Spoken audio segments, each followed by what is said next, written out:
Hello મિત્રો, સ્વાગત છે તમારું મારી યુટ્યુબ ચેનલમાં. અને આજે મેં બહુ ટાઈમ પછી એક નવી વાનગી બનાવી છે અને એ છે કુંભણિયા ગાંઠિયા. અને બહુ સરસ એનો ફ્લેવર આવે છે અને એકદમ ક્રન્ચી પણ બન્યા છે. તો એની માટે જરૂર પડતી સામગ્રી મેં પહેલેથી રેડી રાખી છે. પાલક છે. પાલક થોડુંક 1 કપ જેવો વધારે લેવાનો અને થોડા લીલા ધાણા અને ફુદીનાના પાન, આદુનો ટુકડો, 2 મરચાં અને અજમો અને કાળા મરી. અજમો અને કાળા મરી આપણે જનરલી બધા ગાંઠિયા જે બનાવીએ છીએ એમાં નાખતા જોઈએ છે, પણ આ વસ્તુ આપણે નવી એડ કરવાની છે જેનાથી બહુ સરસ ફ્લેવર આવે છે અને હેલ્ધી પણ છે. જેમ કે પાલક ભાજી આપણે બનાવીને વધારે પડતું ના ખાતા હોય તો આ રીતે ખાઈ શકીએ. ફુદીનાના પાન પણ થોડાક ઓછા જ એડ કરવાના, જેનાથી બહુ વધારે પડતો ફ્લેવર ના આવી જાય. અને મરચાં જેટલા આપણે તીખું જોઈતું હોય એ પ્રમાણે મેં 2 જ એડ કર્યા છે. અને એને આપણે અજમો અને કાળા મરીને આમાં એડ નથી કરવાનું ખાલી, અને બીજી જે ગ્રીન સબ્જી છે આમાં એડ કરી અને થોડુંક પાણી એડ કરી અને આ રીતે પ્યોરી બનાવી લેવાની. અને પ્યોરી બને પછી ફટાફટ આપણે લોટ બાંધવાની તૈયારી કરશું, કેમ કે તરત પ્યોરી પછી કાળી પડવા લાગશે. તો આપણે ગાંઠિયા જેટલા આપણે બનાવવા હોય એ પ્રમાણે આ રીતે કપનું માપ લઈ લેવાનું. એક મોટા વાસણમાં આ રીતે લોટ એડ કરી દેવાનો. મેં 4 કપ લોટ લીધેલો છે. 4 કપ એટલે 500 ગ્રામથી થોડુંક ઉપર હશે, 500 ગ્રામ જેવો છે. અને એની વચ્ચે આ રીતે થોડી જગ્યા બનાવી લેવાની.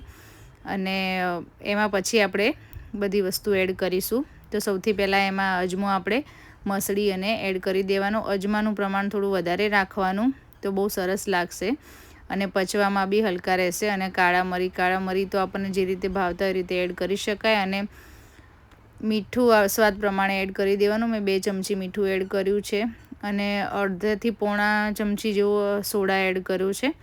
અને અડધો કપ મેં ઓઇલ એડ કર્યું છે. 4 કપની સામે અડધા કપ જેવું ઓઇલ લેવાનું. આપણે મુઠ્ઠી પડતું આપણે જે ભાખરીનું બાંધતા હોય લોટ એ રીતેનું લોટ થવો જોઈએ. અને એને આ રીતે બહુ સરસ રીતે મિક્સ કરી લેવાનું.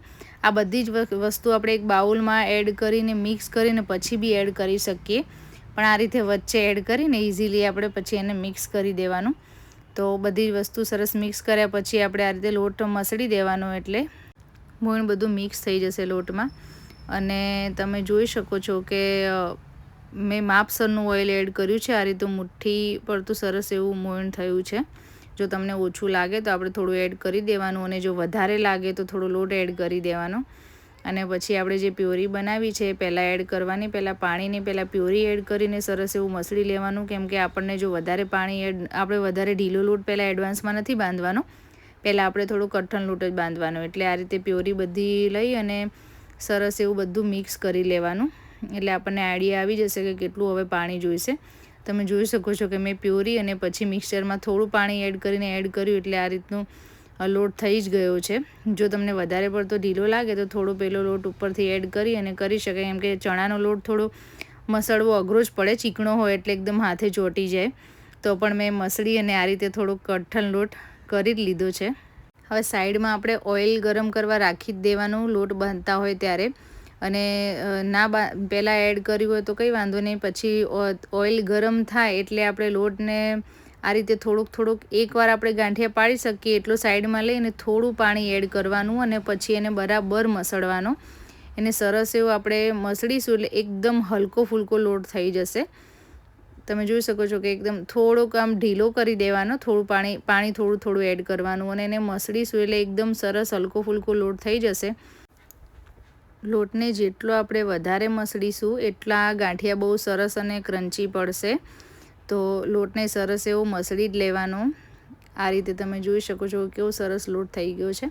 હવે ઓઇલ ગરમ થાય પછી જારા પર બી આગળ પાછળ બધી પહેલીવાર ઓઇલ લગાવી દેવાનું અને આ રીતે પછી ગાંઠિયા ઘસી અને પાડી લેવાના. જેવા ફાવે એવા, નાના પડે કે મોટા પડે, કેમ કે મને બી આપણે રોજે બનાવતા ના હોય એટલે ઓલવેઝ આ રીતની પ્રેક્ટિસ નથી. ફ્લેવર સરસ જ આવે, પણ થોડાક જે બહાર આપણે લાવતા હોય એ રીતે સરસ શેપ ના પડે, પણ ટેસ્ટ બહુ સરસ આવે. એટલે આ રીતે ગાંઠિયા પાડી લેવાના. ખાસ એ વાતનું ધ્યાન રાખવાનું કે ફટાફટ ઘસી લેવાનું, કેમ કે ઓઇલ ગરમ હોય એટલે જારો ગરમ થઈ જાય, એટલે ગરમ થાય એ પહેલાં ઘસી લેવાના.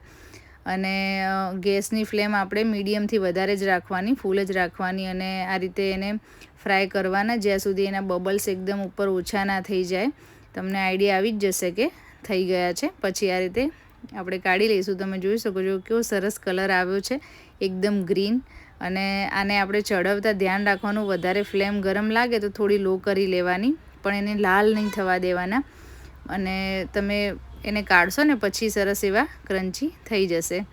તો આ ગાંઠિયા પાડવા માટે ખાસ એ વસ્તુ છે કે 2 વ્યક્તિની જરૂર પડે. હું અને મારા સાસુ બંને કરી છે, કેમ કે એક જણે જ્યારે ઘસે ત્યારે સાણસીથી પકડવી પડે કઢાઈ, એટલે એ વાતનું ખાસ ધ્યાન રાખજો મિત્રો, એકલા ના પાડતા. તો તમે જોઈ શકો છો કે ગાંઠિયા પડીને રેડી થઈ ગયા છે મોસ્ટ ઓફ. અને ખરેખર સ્વાદમાં બહુ જ સરસ બન્યા છે. એવું નથી કે હું વિડીયો છે એટલે કહું છું, ટેસ્ટમાં બહુ જ સરસ બન્યા છે. તમે ઘરે જરૂર ટ્રાય કરજો, આની ફ્લેવર બહુ સરસ લાગે છે. અને જો મિત્રો તમને મારો વિડીયો અને મારી રેસીપી પસંદ આવી હોય તો મારી ચેનલને સબસ્ક્રાઈબ કરવાનું ભૂલતા નહીં, અને લાઇક અને શેર જરૂરથી કરજો. આપણે મળીશું નવા વિડીયો સાથે. બાય.